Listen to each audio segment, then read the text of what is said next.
உங்கள் ஃபேமிலியான மோனி, கார்த்தி, அன்பான தனசரி குட்டி. எப்படி எல்லோரும் தமிழ்லைனை பார்த்து தான் உள்ளே வந்திருப்பீங்க. இந்த வீடியோவில் நம்ம என்ன பார்க்க போகிறோன்னா, என் கணவருக்கு பிறந்த நாள்.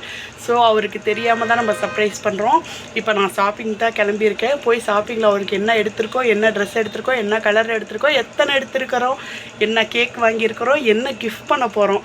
ஸோ எல்லாத்தையுமே இந்த வீடியோவில் பார்க்கலாம். தொடர்ந்து எல்லோரும் இதே போல் எங்களுக்கு எப்போதுமே சப்போர்ட் பண்ணுங்கள். வீடியோ ஃபுல்லாக பாருங்கள், ஸ்கிப் பண்ணாமல் பாருங்கள், லைக் பண்ணுங்கள், ஷேர் பண்ணுங்கள், கமெண்ட் பண்ணுங்கள், மறக்காமல் சப்ஸ்கிரைப் பண்ணி வச்சுக்கோங்க.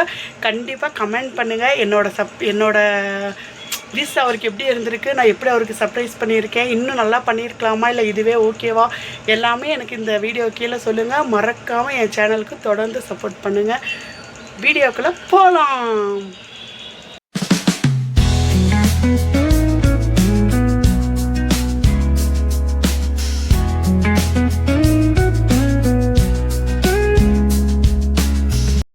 அவ்வளோதான் காய்ஸ், நம்ம கிளம்பியாச்சு. ஃபஸ்ட்டு போயிட்டு கேக்குக்கு ஆர்டர் கொடுத்துடலாம். கேக்குக்கு ஆர்டர் கொடுத்துட்டு கிஃப்ட்டு பார்த்துட்டு போயிடலாம். கிஃப்ட்டு தான் முக்கியம்.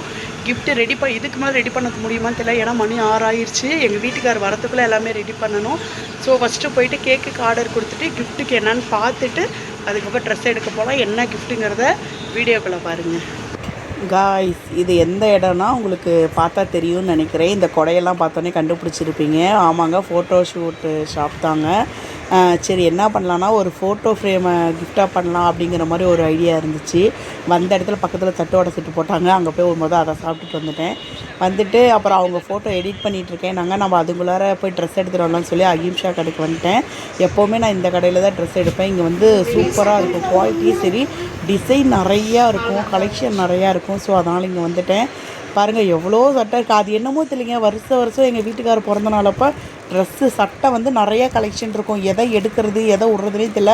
நேற்று கிட்டத்தட்ட அங்கே இருந்த சட்டையில் எனக்கு கிட்டத்தட்ட ஒரு 20 சட்டை பிடிச்சிருந்துச்சி, ரொம்பவே பிடிச்சிருந்துச்சி. பட் நம்மக்கிட்ட அவ்வளோ அமௌண்ட் இல்லை. இதில் எந்த சட்டை எடுத்துருக்கோங்கிறத நம்ம வீட்டில் போய் நம்ம பார்த்துக்கலாம். ஃபைனலாக நான் சட்டை எடுத்திருக்கேன். எத்தனை சட்டை எடுத்திருக்கோம், எந்த சட்டையெல்லாம் எடுத்திருக்கோன்னு சொல்லிட்டு அவருக்கு கிஃப்ட் பண்ணும் போது தான் பார்க்க முடியும். ஏன்னா எல்லாமே நான் பேக் பண்ணிடுவேன். ஸோ கிஃப்ட் பண்ணும்போது எல்லாருமே அதை பாருங்கள். நான் போனோன்னே நேராக போயிட்டு சட்டை கலெக்ஷனுக்கே போயிட்டேங்க. வேறு எங்கேயும் வெளியெல்லாம் போகலை. வெளியேனா அதாவது இந்த சேரீ எப்போவுமே நான் போய் சீலையெல்லாம் ஒரு ரவுண்டு பார்த்துட்டு வருவேன். நம்ம போய் பார்த்தா நம்ம மனசு விடாது, நம்ம எடுக்கிற மாதிரி இருக்குன்னு சொல்லிட்டு போயிட்டு அதெல்லாம் பார்க்கல. நேராக போனேன். 3வது ஃப்ளோரில் தான் ஜென்ஸு சட்டை இருந்துச்சு. அங்கே போனேன். போய் அவரோட சட்டையெல்லாம் பார்த்தேன். அதில் நல்லா பிடிச்சிருக்கிற சட்டையை ஃபஸ்ட்டு ஒரு 4-5 எடுத்து வச்சுக்கிட்டேன். அதில் எது பெஸ்ட்டுன்னு பார்த்தா அதுலேருந்து நான் சட்டை எடுத்துகிட்டு வந்தேன். எத்தனை எடுத்துருக்கோன்னு சொல்லிட்டு வீட்டில் அவர் கிஃப்ட் ஓப்பன் பண்ணும்போது நீங்கள் பாருங்கள். ஒரு வழியாக சட்டை எடுத்தாச்சுங்க. பில்லு போடுற இடத்துக்கு வந்துட்டோம். எனக்கு மொதல் நம்ம வீடியோ எடுக்கிறனால ஒரு மாதிரி கஷ்டம். அவங்கெல்லாம் நம்மளை பார்க்கும்போது கூச்சமாக இருக்குது. அதனால் டக்குன்னு வீடியோவை கட் பண்ணிட்டேன். இப்போ இந்த செக்ஷன் நான் வந்தோடனே நீங்கள் பார்த்து தெரிஞ்சிருக்கும் உங்களுக்கு யாருக்கு நான் ட்ரெஸ் எடுக்க வந்திருக்கேன்னு. நம்ம லட்டு குட்டிக்கு தாங்க ட்ரெஸ் எடுக்க வந்திருக்கேன். அது எப்படிங்க, நம்ம கூட புதுசு போடாமல் வந்துடலாம், குழந்தைக்கு போடாமல் இருக்க முடியுமா? அவளுக்கு போடலைன்னா அவங்க அப்பா போட மாட்டார். ஸோ அவளுக்கு ட்ரெஸ் எடுக்க வந்தேன். அதையும் நம்ம வீடியோவில் பார்க்கலாம். ஒரு வழியாக ட்ரெஸ் எல்லாம் எடுத்துகிட்டு மறுபடியும் ஃபோட்டோஷாப்புக்கே வந்துட்டேன். அவங்க வந்துட்டு ஃபோட்டோ எடிட் பண்ணி எனக்கு வாட்ஸ்அப்பில் போட்டுட்ருந்தாங்க. ஃபோட்டோ நல்லா இருந்துச்சுன்னு சொல்லிட்டு ஃப்ரேம் பண்ணுங்கன்னு சொல்லிவிட்டு முதல்ல அட்வான்ஸ் கொடுத்துட்டு போயிருந்தேன். அவங்க ஃப்ரேம் ரெடி பண்ணிகிட்டு இருந்தாங்க. அப்புறம் அந்த அக்கா வந்துட்டு அதெல்லாம் வந்து ஃபுல்லாக பேக் பண்ணி கொடுத்தாங்க. அதுக்கப்புறம் சரி கேக் வாங்க போகலான்னு சொல்லிட்டு கேக்கு நான் ஆர்டர் கொடுக்கலைங்க. ஏன்னா எனக்கு டைம் இல்லை. மெயினாக எனக்கு கிஃப்ட்டும் ட்ரெஸ்ஸும் தான் முக்கியமாக இருந்துச்சு. கேக் வந்து நம்ம எது வேணாலும் கொடுத்துக்கலாம் அப்படின்னு சொல்லிட்டு நான் கேக் வந்து ஆர்டர் கொடுக்கவே இல்லை. நேரடியாக கேக் ஷாப்பில் எப்படி கேக் இருக்கும், அதில் ஏதாவது ஒரு கேக் வாங்கிக்கலான்னு சொல்லிட்டு போய் பார்த்தேன். அங்கே வெரைட்டியாக சூப்பராக எல்லா கேக்குமே இருந்துச்சு. அதில் எந்த கேக்கு நல்லா இருக்குன்னு சொல்லிட்டு ஒரு கேக்கை சூஸ் பண்ணி வாங்கியாச்சு. அதுவும் எந்த கேக்குன்னு சொல்லிட்டு நீங்கள் வீடியோலேயே பாருங்கள். அதுக்கப்புறம் கொஞ்சம் பாப்பாவுக்கு திங்ஸ் வாங்கியிருந்தேன் சாப்பிட்றதுக்காக. அந்த ஸ்நாக்ஸும் கொஞ்சம் எடுத்துக்கிட்டு அப்புறம் கேக்கும் பேக் பண்ணி கொடுத்துட்டாங்க. அதையும் நம்ம வாங்கிட்டு ஒரு வழியாக கிளம்பியாச்சுங்க வீட்டுக்கு. ரொம்ப லேட் ஆயிடுச்சு. நான் 6 மணிக்கு வெளியே வந்தேன். வீட்டுக்கு போகிறதுக்குள்ளேயே மணி 8. ஹாய் காய்ஸ், எல்லாமே வாங்கிட்டு வந்தாச்சு. பட் எதுவுமே வந்துட்டு அவங்க வந்து இந்த கிஃப்ட்டு காயத்தில் கொடுக்கல. ஸோ நான் கிஃப்ட்டு காகிதமும் வாங்கிட்டு வந்திருக்கேன், வெளியே வச்சுட்டு வந்திருக்கேன்னு நினைக்கிறேன். கிஃப்ட்டு காகிதமும் வாங்கிட்டு வந்திருக்கேன். ஸோ நம்மளே வந்து கிஃப்ட்டு ரெடி பண்ணிடலாம்.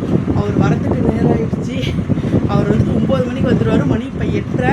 நான் அதுக்குள்ளார கிஃப்ட் எல்லாம் பேக் பண்ணி வச்சுட்டு நான் ட்ரெஸ் சேஞ்ச் பண்ணிக்கணும். ஏன்னா நான் சேரீலேருந்து அவர் கண்டுபிடிச்சிடுவார். அவ்வளோதான், ஒன்றும் தெரியாத பிள்ளையாட்டு நைட்டு சேஞ்ச் பண்ணிட்டேன். ஏன்னா எங்கள் வீட்டுக்காருக்கு தெரியும் நான் வந்துட்டு வீட்டிலலாம் சேரீ கட்ட மாட்டேன். மாட்டேன்னு தெரியும். எங்கேயாவது வெளியே போயிட்டு வந்தால் உடனே நைட்டி தான், வீட்டில் இருந்தால் 100% நான் நைட்டி தான் போட்டிருப்பேன்னு அவருக்கு தெரியும். நான் இப்போ சேரீ கட்டியிருந்தால் அவர் கண்டுபிடிச்சிடுவார். ஸோ அதனால் அதை கழட்டிட்டு அதை மறைச்சி வச்சாச்சு. இல்லைன்னா அவர் இந்த சீலை கட்டி நீ எங்கே போனா அப்படிங்கிற மாதிரி கேட்டுருவார்.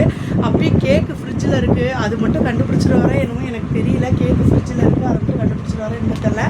மற்றபடி கேக்கு கண்டுபிடிச்சா கூட ஓகே, என்னால் முடிஞ்சது இதுதான்ப்பான்னு நான் சொல்லிடுறேன். மற்றபடி மற்ற கிஃப்டெல்லாம் அவருக்கு தெரியாமல் இருந்தால் ஓகே.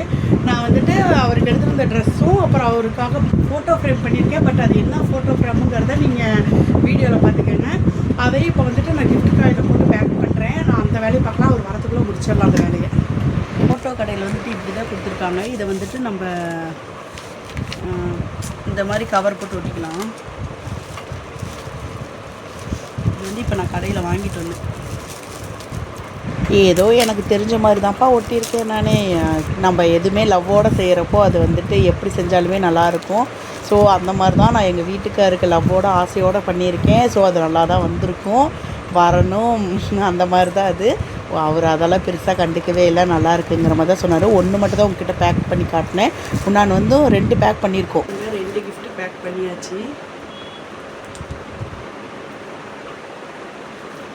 இது ஒரு கிஃப்ட்டு, இது ஒரு கிஃப்ட்டு. இது இல்லாமல் இன்னும் 2 கிஃப்ட் இருக்குது. பட் அதை வந்து நான் பேக் பண்ணலை, ஏன்னா கவர் நான் வாங்கிட்டு வரல. இதுவே பேக் பண்ண ஒரு பேக்கு 40 ரூபா கேட்டாங்க. நான் இல்லை, நான் வீட்டிலே பண்ணிக்கிறேன்னு சொல்லிட்டு வந்துட்டேன். ஸோ இது 2 மட்டும் நம்ம ஹைலைட்டாக கொடுத்துடலாம், அது 2 நம்ம செப்பரேட்டாக கொடுத்துடலாம். பாருங்கள், வீடியோவில் பார்த்தா உங்களுக்கு தெரியும் என்ன ஏதுன்னு சொல்லிட்டு. இந்த 2 கிஃப்ட்டு தான் நம்ம எங்கள் வீட்டுக்காரருக்கு கொடுக்க போகிறோம்.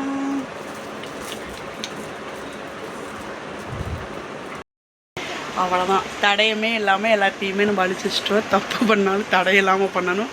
ஸோ எல்லாமே கிளியர் பண்ணி வச்சிட்டோம். அவர் வந்ததுக்கப்புறம் வீடியோவை பார்ப்போம்.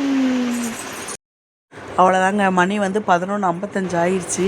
அதாவது நான் லைவ் போட்டிருந்தேன், நைட்டு 10 மணிக்கு லைவ் போட்டு 12 மணி வரைக்கும் லைவ் இருக்கட்டும், அப்புறம் லைவ்லேயே எல்லோரும் விஷ் பண்ணுவாங்கன்னு சொல்லிட்டு லைவ் போட்டிருந்தேன். லைவ் அங்கே ஒரு பக்கம் ஓடிக்கிட்டே இருக்குது. நீங்கள் செல்லில் வீடியோ பார்க்கும்போதே உங்களுக்கு தெரியும் லைவ் ஒரு பக்கம் போயிட்டுருக்குன்னு சொல்லிட்டு. நான் அப்புறமேட்டுக்கு இந்த மாதிரி லாங் வீடியோ எடுக்கணும்னு சொல்லிட்டு இன்னொரு செல்லில் ஸ்டாண்டில் வச்சுட்டேன். கரெக்டாக மணி 12 ஆகிற வரைக்கும் வெயிட் பண்ணிகிட்டு இருந்தேன். அப்புறம் மணி 12 ஆனதுக்கப்புறம் லைட்டை போட்டு அவரை போய் எழுப்புனேன்.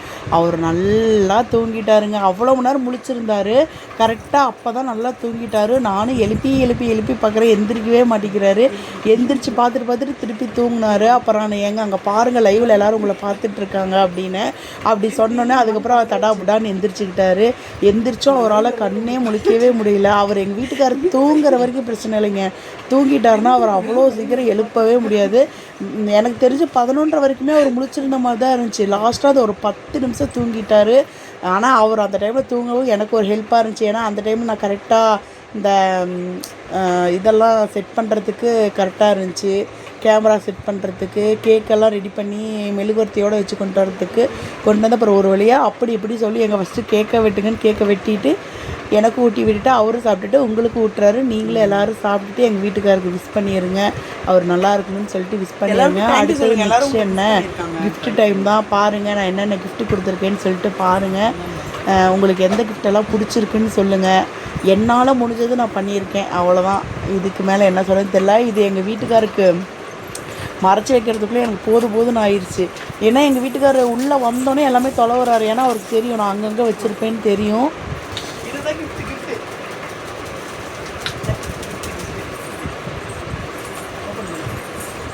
அவர் வந்து சுற்றி முற்றி வேடிக்கை பார்த்தாரு, நான் எங்கேயாவது ஒளி வச்சுருப்பேனா அப்படின்னு சொல்லிட்டு. அதுக்கப்புறம் நான் வெளியே போய் நீங்கள் சாப்பிட்டுட்டு வாங்க, நம்ம லைவில் உட்காருவோம், லைவில் உங்களை எல்லோரும் கேட்டுகிட்டே இருக்காங்கன்னு சொல்லிட்டு அவரோட கவனத்தையே நான் மாற்றிக்கிட்டேன். அது ஒரு கிஃப்ட்டு. அடுத்தது இந்த கிஃப்ட்டை பாருங்கள். இதெல்லாம் தான் நான் வந்துட்டு பேக் பண்ணவே இல்லை, வேறு ஒன்றும் இல்லைங்க. இதுவும் சட்டை தான், 3 சட்டை எனக்கு பிடிச்சிருச்சு இந்த 3மே. ஸோ இந்த 3 சட்டையுமே நான் அவருக்கு எடுத்துட்டேன். இதில் வந்துட்டு ஒன்று க்ரீனு, ஒன்று ஒயிட்டு, ஒன்று வந்துட்டு ப்ளூவு. இதில் எது உங்களுக்கு பிடிச்சிருக்குன்னு சொல்லுங்கள். இது next gift.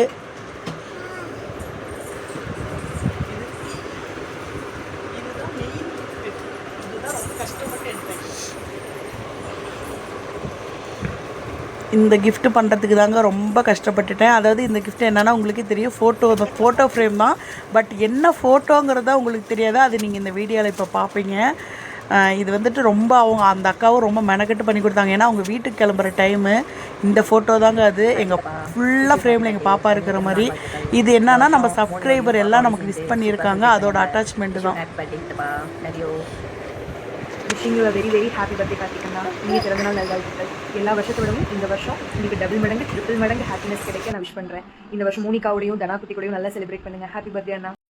Hi Anna, wish you happy birthday. So இந்த நாள் இனிய நாளாக இருக்கணும் அப்படின்னு நானும் விஷ் பண்ணிக்கிறேன். அண்ட் நீங்கள் மோனி அக்கா அண்ட் பாப்பா எப்பவுமே லைஃப் லாங் ஹாப்பியாக இருக்கணும் அப்படின்னு சொல்லிட்டு நான் ப்ரே பண்ணிக்கிறேன். அண்ட் நெக்ஸ்ட் பர்த்டே வரப்போ உங்களோட லைஃப் வந்து இதை விட இன்னும் அடுத்தடுத்த லெவல் வந்து வளர்ந்துருக்கணும். நீங்கள் மோனி அக்கா அண்ட் பாப்பா எப்பவுமே லைஃப் லாங் வந்து ஹாப்பியாக இருக்கணும் அப்படின்னு சொல்லிட்டு நான் வந்துட்டு ப்ரே பண்ணிக்கிறேன். Happy birthday once again. Hi ma'am, happy birthday. அக்காவோட பாப்பாவோட ஹாப்பியாக இருங்க, லைஃப் லாங் சந்தோஷமாக இருங்க. ஒருத்தர் விட்டு கொடுத்து போங்க, சண்டை பண்ண வேண்டாம். இருக்கிற கொஞ்ச நாள் சந்தோஷமாக இருந்துருக்கணும். Happy birthday. பாய். பாய்ங்க. Wish you happy birthday my dear செல்ல மாமா. உங்களுக்கு மாமான்னு கூப்பிட்டா ரொம்ப பிடிக்கும். ஸோ நான் இன்றைக்கி மாமான்னு கூப்பிட்டுட்டேன். ஹாப்பி பர்த்டே மாமா. நீங்கள் எப்போவும் ஹாப்பியாக லைஃப் லாங் என் கூடயும் தனஸ்ரீ கூடயும் உங்கள் அம்மா அப்பா கூடயும் எங்கள் அம்மா அப்பா கூடயும் லைஃப் லாங் ஹாப்பியாக இருக்கணும். என்றைக்கு இதே போல் சிரிச்சுக்கிட்டு நான் திட்டுனாலும் என் திட்டையெல்லாம் அட்ஜஸ்ட் பண்ணி வாங்கிக்கிட்டு ஜாலியாக இருங்க. சொல்ல இனிய பிறந்தநாள் நல்வாழ்த்துக்கள் மாமா. அக்காவோட எப்பவுமே ஒரு ஹாப்பினஸோட சிரிச்சுக்கிட்டே இருங்க. இந்த நாள் இனிய நாளாக அமையட்டும்.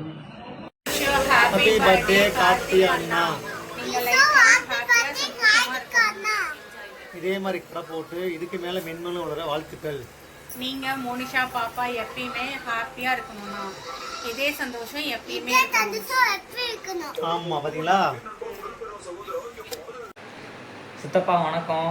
பிறந்த நாளாம்மா இன்னைக்கு. ட்ரீட் எதுவும் இல்லையா? Happy birthday. எல்லா வருஷம் மாதிரி இல்லாமல் இந்த வருஷம் நல்லா இருங்க. சித்தி சௌக்கியமா? கேட்டதா சொல்லுங்கள். எல்லோரும் நல்லா இருக்கீங்களா? பாப்பா நல்லா இருக்கா? நான் ஃபோன் பண்ணுறேன், நாளைக்கு காலையில் ஃபோன் பண்ணுறேன் உங்களுக்கு. மறுபடியும் ஹாப்பி பர்த்டே. தேங்க்ஸ் சொல்லுங்க. உங்களுக்கு தான் நம்ம பண்ணியிருக்காங்க. என்னங்க உங்களுக்கு எல்லா இது எப்படி பிடிச்சிருச்சு? கிஃப்ட் எல்லாம் நல்லா இருந்துச்சா? ஆனா நீ லவ் யூ சொல்லவே இல்லையே. சொல்லிட்டாரு லவ் யூ. நான் சொன்னதுக்கு அப்புறம் சொல்லிட்டாரு மிஸ் யூ. இதுதாங்க பாப்பாவுக்கு எடுத்த ட்ரெஸ்ஸு. இது ஒரு க்ரீன் கலரு. நான் இந்த மாதிரி சாஃப்டாக எடுத்தேன். ஏன்னா நாங்கள் இன்றைக்கி போட்டுக்கிறதுக்கும் நாளைக்கு கோயிலுக்கு போட்டுக்கிறதுக்கும். இதாங்க பர்த்டே பாயோட ட்ரெஸ்ஸு. ஃபஸ்ட்டு ட்ரெஸ்ஸு போட்டார். நான் காலையில் தூங்கிட்டு இருந்தேன், நைட்டு லேட்டாக தூங்கினனால. அதனால் அவரையவே வீடியோ எடுத்துகிட்டு போங்கண்ணே. அவர் கோயிலுக்கு கிளம்பிட்டார், எங்கள் குலதெய்வ கோயிலுக்கு கிளம்பிட்டார். அதனால் நீங்களே வீடியோ மட்டும் எடுத்து வச்சுட்டு போங்க, நான் போஸ்ட் பண்ணிக்கிறேன்னு. அவர் என்னோடய மொபைல் எடுத்து ஒரு வீடியோ மட்டும் எடுத்து வச்சிட்டாரு. சூப்பராக இருக்குல்ல ட்ரெஸ்ஸு. இதாங்க எங்கள் குலதெய்வ சாமி. நானும் பாப்பாவும் போகலை, ஏன்னா அது பழனிக்கு பக்கம் தாராபுரத்தில் இருக்குது. வெயில் அவ்வளோ தூரம் போக முடியாது, நாங்கள் போகலை. எங்கள் வீட்டுக்காரே போயிட்டு எங்களுக்கு சேர்த்து வேண்டிட்டு வந்துட்டாரு. என்ன காய்ஸ், வீடியோ எல்லாம் பார்த்தீங்களா? என்னால் முடிஞ்ச சின்ன கிஃப்ட் அவ்வளோதான். என்னால் ஏதோ முடிஞ்சது நான் பண்ணியிருக்கேன். இதில் எது உங்களுக்கு பிடிச்சிருக்குன்னு சொல்லி எனக்கு கமெண்ட் பண்ணுங்கள். இப்போ வந்துட்டு அவர் கோயிலுக்கு போயிருக்காரு, அதை நீங்கள் வீடியோவில் பார்த்துருப்பீங்க. காலையில் எழுந்திரிச்சு அவர் மட்டும் நான் கோயில், ஏன்னா எங்களோட குலதெய்வ கோயில் வந்து தாராபுரம் பழனிக்கு பக்கத்தில் இருக்குது. வெயிலில் என்னாலே பாப்பாவாலே வர சொன்னனால அவர் சரி நானாவது போயிட்டு வரேன்னு சொல்லிட்டு காலையில் 6 மணிக்கே என்னமோ கிளம்பி அவர் போயிட்டார். இப்போ சாமியை அவர் பார்த்துட்டாரு. அந்த வீடியோலாம் தான் உங்களுக்கு இதில் நான் ஆட் பண்ணியிருக்கேன். இப்போ கிளம்பி அவர் வந்துட்டுருக்காரு. ஸோ வீடியோ எப்படி இருந்துச்சுன்னு எல்லோரும் கமெண்ட் பண்ணுங்கள். உங்கள் எல்லாருக்கும் எந்த கிஃப்ட்டு பிடிச்சிருந்துச்சின்னு சொல்லி கண்டிப்பாக கமெண்ட் பண்ணுங்கள். தொடர்ந்து இதே போல் நமக்கு சப்போர்ட் பண்ணுங்கள். வீடியோவை லைக் பண்ணுங்கள், ஷேர் பண்ணுங்கள், கமெண்ட் பண்ணுங்கள். மறக்காமல் சப்ஸ்கிரைப் பண்ணி வச்சுக்கோங்க. எப்பொழுதுமே உங்களால் தான் நாங்கள். பாய். நெக்ஸ்ட் வீடியோவில் சந்திப்போம்.